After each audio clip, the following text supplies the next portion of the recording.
बदलापूर येथील शाळेत घडलेल्या अत्याचाराच्या घटनेनंतर विद्यार्थ्यांच्या सुरक्षिततेचा प्रश्न ऐरणीवर आलाय। या घटनेने संपूर्ण महाराष्ट्रात संतापाची लाट उसळली होती। त्यामुळे अशा वाढत्या गुन्ह्यांना आळा बसावा, गुन्ह्यांची उकल तात्काळ व्हावी आणि विद्यार्थ्यांच्या सुरक्षेला प्राधान्य मिळावं यासाठी ठाणे महापालिका प्रशासनाने महत्त्वाचं पाऊल उचलले। ठाणे महापालिकेच्या 124 शाळांवर सीसीटीव्हीद्वारे वॉच ठेवण्यात येणार असून यासाठी तब्बल 2,96 लाखांचा खर्च पालिका करणार आहे। दरम्यान एकाच वेळी 28,000 विद्यार्थ्यांवर लक्ष ठेवण्यात येणार आहे। गेल्या काही वर्षात विद्यार्थ्यांना मारहाण, विद्यार्थ्यांसोबत अश्लील चाळे, चिमुरड्या मुलींचा विनयभंग आणि अत्याचाराच्या घटना शाळेतच घडू लागल्यानं पालक आणि विद्यार्थ्यांमध्ये भीतीचं वातावरण पसरले। या वाढत्या घटना लक्षात घेता राज्य सरकारने शाळेत सीसीटीव्ही बसवणं अनिवार्य केलं असून ज्या शाळेत या यंत्रणा नाहीत अशा शाळांवर कारवाईचे आदेश देण्यात आलेत। त्यानुसार विद्यार्थ्यांच्या सुरक्षेला प्राधान्य देत ठाणे महापालिका प्रशासनाने पुढाकार घेत पालिकेच्या शाळा सुरक्षित करण्याचा विचार केलाय। अद्ययावत सीसीटीव्ही यंत्रणा बनवण्यासाठी पालिकेने निविदा काढली आहे। विद्युत विभागाच्या मदतीने येत्या काही दिवसातच सीसीटीव्ही लावण्यात येणार आहेत। ठाणे महापालिकेच्या 77 इमारतींमध्ये 106 प्राथमिक तर 23 माध्यमिक अशा एकूण 129 शाळा आहेत। या शाळांमध्ये तब्बल 977 सीसीटीव्ही बसवण्यात येणार आहेत। शाळेतील सर्व सीसीटीव्हींचे नियंत्रण मुख्याध्यापकांच्या कार्यालयातून केलं जाणार आहे।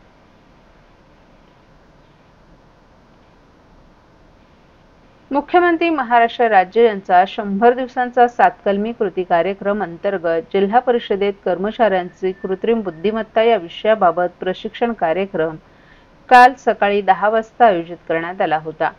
यावेळी आधुनिक तंत्रज्ञानाचा वापर ही काळाची गरज आहे। प्रशासकीय कामकाजात कृत्रिम बुद्धिमत्ता वापर आवश्यक असून जिल्हा परिषदेच्या प्रत्येक अधिकारी आणि कर्मचाऱ्यांनी प्रशिक्षण आत्मसात करा। आधुनिक तंत्रज्ञानाचा दररोजच्या कामकाजात वापर करून कामाला वेगळ्या उंचीवर घेऊन जाण्यासाठी प्रशिक्षण आयोजित करण्यात आलं। यासाठी कोग्रीडॉल्फ कंपनीचे संस्थापक मयूर तांबे, क्लाउडटेल्स कंपनीचे सहव्यवस्थापक स्वप्नील बावा यांनी मार्गदर्शन करण्यासाठी पुढाकार घेतला। ही आपल्या सर्वांसाठी आनंदाची बाब असल्याचं प्रतिपादन जिल्हा परिषदेचे मुख्य कार्यकारी अधिकारी रोहन घोगे यांनी केलं। उपकार्यकारी अधिकारी अविनाश फडतरे यांनी प्रास्ताविक करताना 100 दिवसांचा कृती कार्यक्रमांतर्गत जिल्हा परिषदेमार्फत विविध उपक्रम राबवण्यात येत असून कर्मचाऱ्यांना काम करताना आधुनिक तंत्रज्ञानाचा वापर करून कामामध्ये गती, पारदर्शकता आणण्यासाठी आणि लोकोपयोगी कामकाज उत्तमरित्या करण्यासाठी प्रशिक्षण महत्त्वाचं आहे सांगत या प्रशिक्षणाचा सर्व कर्मचाऱ्यांना काम करताना येणाऱ्या अनेक अडचणींवर मात करता येईल असंही त्यांनी सांगितलं। सॉफ्टवेअर डिझाईन, डेव्हलपमेंट आणि इम्प्लिमेंट करण्यासाठी कोग्रीडॉल्फ कंपनीचे संस्थापक मयूर तांबे, क्लाउडटेल्स कंपनीचे सहव्यवस्थापक स्वप्नील बावा यांनी Canva, PowerPoint presentation, ChatGPT, Claude, Ideogram अशा AI टूल्स सारख्या विविध आधुनिक तंत्रज्ञानाचा शासकीय कामकाजात होणाऱ्या वापराबद्दल उत्तम प्रशिक्षण दिलं।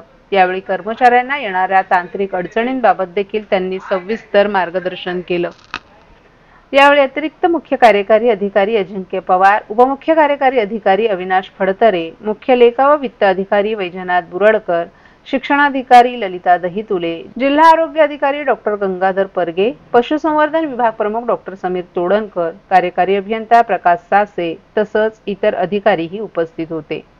कृत्रिम बुद्धिमत्ता या विषयावरील अत्यंत उपयोगी आणि दर्जेदार प्रशिक्षण आयोजित करण्यात आलं। या प्रशिक्षणाचा शासकीय कामकाजात खूप जास्त उपयोग होणार आहे आणि शासकीय कामकाज कमी वेळेत जास्तीत जास्त काम करण्यासाठी मदत होईल। तसंच कामांमध्ये जास्त पारदर्शकता येण्याच्या दृष्टिकोनातून अत्यंत उपयोगी असं प्रशिक्षण राबवण्यात आले। कमीत कमी वेळेत जास्तीत जास्त काम करून लोकोपयोगी काम करण्यासाठी मदत होईल असंही कनिष्ठ सहाय्यक लेखा गंगाधर बोरकर यांनी सांगितलं। महाराष्ट्रातील भगिनींना आधार देणारी राज्य शासनाची मुख्यमंत्री माझी लाडकी बहीण योजना। या योजनेअंतर्गत अल्प उत्पन्न गटातील 21 ते 65 वयोगटाच्या भगिनींना मिळणार दरमहा 1500 रुपयाची मदत। अर्ज करण्यासाठी 31 ऑगस्ट 2024 पर्यंत मुदतवाढ। कुटुंबाचं वार्षिक उत्पन्न 2.5 लाख रुपयांपेक्षा कमी असलेल्या महिला पात्र। कुटुंबाकडे पिवळं किंवा केशरी रेशन कार्ड असल्यास उत्पन्नाचा दाखला आवश्यक नाही।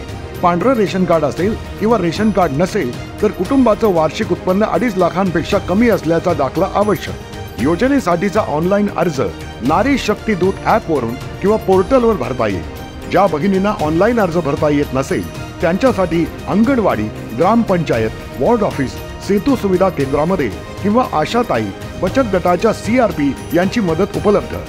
आता आपल्याला अभिमानाने म्हणता येईल, सुखी आणि सुरक्षित आहे माझी लाडकी बहीण।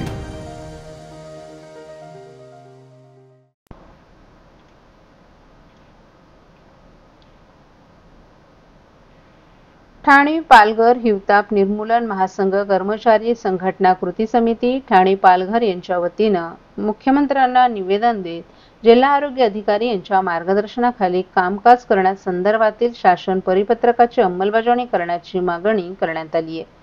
22 नोव्हेंबर 2019 रोजी शासनानं परिपत्रक काढून हिवताप विभागातील सर्व अधिकारी आणि कर्मचाऱ्यांचं काम जिल्हा आरोग्य अधिकाऱ्यांखाली चालवण्याचे निर्देश दिले होते। मात्र अद्याप याची अंमलबजावणी झाली नाही। त्यामुळे वेतन, सुट्ट्या, तपासणी, नियोजन आदी कामांमध्ये अडचणी निर्माण होत आहेत। 26 मार्च 2024 रोजी झालेल्या बैठकीत लवकरच याबाबत आदेश काढले जातील असं सांगण्यात येत होतं। मात्र अद्याप कुठलाही ठोस निर्णय झाला नसल्यामुळे संघटनेनं आंदोलनाचा इशारा दिलाय। 24 तासात निर्णय न झाल्यास राज्यभरातील हिवताप कर्मचारी अधिक तीव्र आंदोलन छेडतील असा इशारा देण्यात आलाय। या निवेदनावर प्रदीप चव्हाण, दिलीप गायकवाड, गोरख वळवण, शरद पवार यांच्यासह अन्य पदाधिकाऱ्यांच्या स्वाक्षऱ्या आहेत। कचरा भूमीसाठी आतकोली येथील जागा ठाणे महापालिकेला राज्य सरकारकडून मंजूर करण्यात आली आहे। ही जागा दगडखाण असल्यानं तेथे बांबूंची लागवड कशी करणार असा सवाल उपस्थित करण्यात आलाय। त्यावर आता पालिकेनं इथे असलेल्या बफर झोनच्या जागेत तसंच प्रकल्पाच्या चोहू बाजूंनी ही लागवड केली जाणार असल्याचं सांगितलंय। कचऱ्याचा थर, त्यावर पुन्हा मातीचा थर, तसंच पुन्हा कचरा आणि 2 थर मातीचे अशा पद्धतीनं काम केलं जात आहे। त्यानंतर येत्या जूनमध्ये या ठिकाणी बांबूंची लागवड केली जाणार असल्याचं महापालिकेनं स्पष्ट केलंय। ठाणे महापालिकेच्या माध्यमातून शहरात जमा होणारा कचरा हा सध्या भिवंडी येथील आतकोली भागात टाकला जातोय, परंतु त्या ठिकाणच्या डम्पिंगला येथील स्थानिक विरोध करू लागलेत। त्यात महापालिका आयुक्तांनी या ठिकाणी बांबूची लागवड केली जाणार असल्याचं स्पष्ट केलंय, परंतु दगडखाण असलेल्या या भागात लागवड कशी होणार हे केवळ फसवं आश्वासन असल्याचं स्थानिकांचं म्हणणं आहे। परंतु आता महापालिकेनं हे आश्वासन फसवं नसून त्या ठिकाणी कशा पद्धतीने लागवड केली जाणार आहे याची प्रक्रिया स्पष्ट केली आहे। सध्या या ठिकाणी टाकला जाणारा कचरा हा एकावर एक ढीक या पद्धतीने टाकला जात नाही। या कचऱ्याच्या खाली मोठे पाईप टाकण्यात आलेत, त्यानंतर त्यावर कचरा टाकला जात आहे। परंतु हा कचरा पसरलेल्या स्थितीत वरील बाजूकडून खालील बाजूस अशा पद्धतीने टाकला जात असून तो वरून दाबला जात आहे। त्यामुळे पाईपमध्ये कचऱ्यातील पाणी निघून जात आहे। कचऱ्याची दुर्गंधी येऊ नये म्हणून 3 ठिकाणी 360 डिग्रीत फिरणारे सुगंधित पाण्याचं मशीन बसवण्यात आले। त्यामुळे कचरा भूमीवरून दुर्गंधी देखील कमी होण्यास मदत होणार असल्याचं पालिकेनं स्पष्ट केले। तसंच बाजूला बफर झोन असल्यानं या ठिकाणी देखील माती आहे। त्यामुळे प्रकल्पाच्या चोहू बाजूंनी बांबूंची लागवड केली जाणार असल्याची माहिती उपायुक्त मनीष जोशी यांनी दिली आहे। ठाणे शहरात अनेक ठिकाणी क्लस्टर योजना राबवण्यात येत आहे। त्यातून ठाणे शहरातील मोठ्या प्रमाणात असलेल्या जुन्या आणि अनधिकृत इमारतींचा पुनर्विकास करण्यात येणार आहे। या योजनेतून ठाणे महापालिका हद्दीत एकूण 44 नागरी पुनर्निर्माण आराखडे तयार करून हजारो हेक्टर जमिनीचा पुनर्विकास करण्याचं योजले। क्लस्टर योजनेमुळे शहरातील नागरिकांचा योग्य विकास होईल का, त्याचबरोबर हजारो हेक्टर जमिनीवर होणाऱ्या इमारतींमुळे ठाणे शहरातील लोकसंख्या 4 पटीनं वाढणार आहे। तसंच शहरात अनेक ठिकाणी पाण्याची समस्या तीव्र आहे। शहरात स्वतःचं धरण नाही, लोकसंख्या वाढते, त्याचप्रमाणे वाहनांची संख्या देखील वाढत असून शहरातील वाहतूक कोंडीची समस्या देखील तीव्र आहे। शहरातील अस्वच्छतेमुळे पर्यावरणाचा प्रश्न ऐरणीवर येऊ लागलाय। अनियोजित योजनेमुळे शहराचं विद्रुपीकरण होत चालले।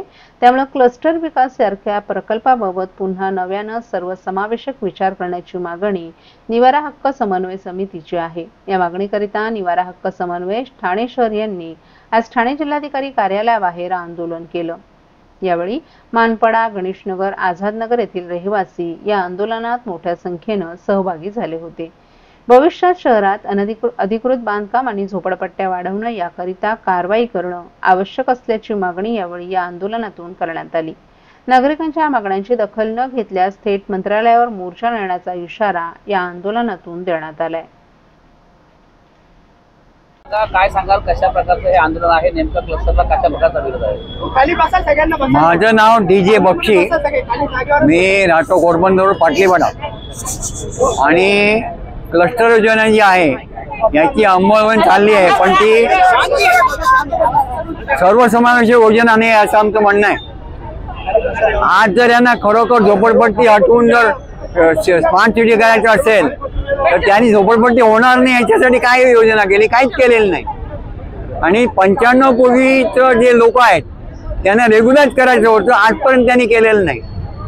दुसरी गोष्ट, हाऊसिंग सोसायटी आहे त्याच्यातल्या 95% सोसायट्या आज पण डीम कन्व्हेन्स झालेलं नाही आज सुद्धा. मग कायद्याची अंमलबजावणी होते कुठे?